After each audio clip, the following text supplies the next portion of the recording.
Hi అందరికీ. Welcome back to crunchy రుచులు. ఈరోజు మరొక సింపుల్ అండ్ ఈజీ రెసిపీ వచ్చేసి టమాటా రైస్ అండి. లంచ్ బాక్స్‌లోకి గానీ, టైం తక్కువగా ఉన్నప్పుడు గానీ, ఈ టమాటా రైస్‌ని 10 మినిట్స్‌లోనే ఈజీగా రెడీ చేసేయొచ్చు. మరి ఇంత ఈజీగా ఉండే టమాటా రైస్‌ని ఎలా తయారు చేయాలో చూద్దాం. ముందుగా స్టవ్ పైన పాన్ పెట్టుకొని ఆయిల్‌ని వేసుకోవాలి.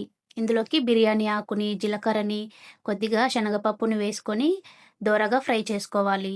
ఇవి కొద్దిగా ఫ్రై అయిన తర్వాత ఇందులోకి 3, 4 పచ్చిమిర్చిని, కరివేపాకుని వేసుకొని ఫ్రై చేసుకోవాలి. తర్వాత ఇందులోకి ఒక స్పూన్ అల్లం వెల్లుల్లి పేస్టుని, కొద్దిగా పసుపును కూడా వేసుకొని ఒక నిమిషం పాటు ఫ్రై చేసుకోవాలి. తర్వాత ఇందులోకి ఒక 4 పెద్ద సైజు టమాటాల్ని మిక్సీలో వేసి మెత్తని పేస్ట్‌లా చేసుకొని ఇందులోకి వేసుకోవాలి. ఈ టమాటా రసంని ఇందులోకి వేసుకున్న తర్వాత బాగా మిక్స్ చేసుకొని, ఈ టమాటా ప్యూరీ బాగా ఉడికేంత వరకు మూతను పెట్టి మగ్గించుకోవాలి. 2 నిమిషాల తర్వాత మూతను తీసి ఒకసారి కలుపుకోవాలి.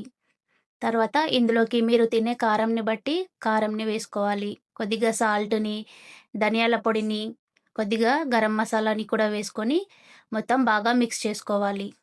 ఈ మసాలాలన్నీ టమాటా పేస్ట్‌లో బాగా మిక్స్ అయిన తర్వాత మళ్ళీ ఒక 2 నిమిషాల పాటు మూతను పెట్టి మగ్గించుకోవాలి.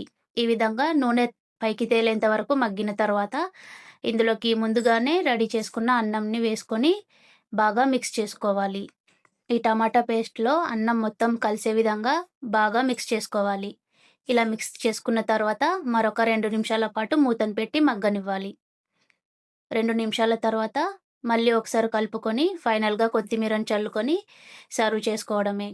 అంతే అండి. ఎంతో టేస్టీగా, క్విక్‌గా అయిపోయే టమాటా రైస్ రెడీ అయిపోతుంది. ఈ టమాటా రైస్‌ని ఇలాగే తినేసేయొచ్చు. కావాలంటే మీరు రైతాతో అయినా సర్వ్ చేసుకోవచ్చు.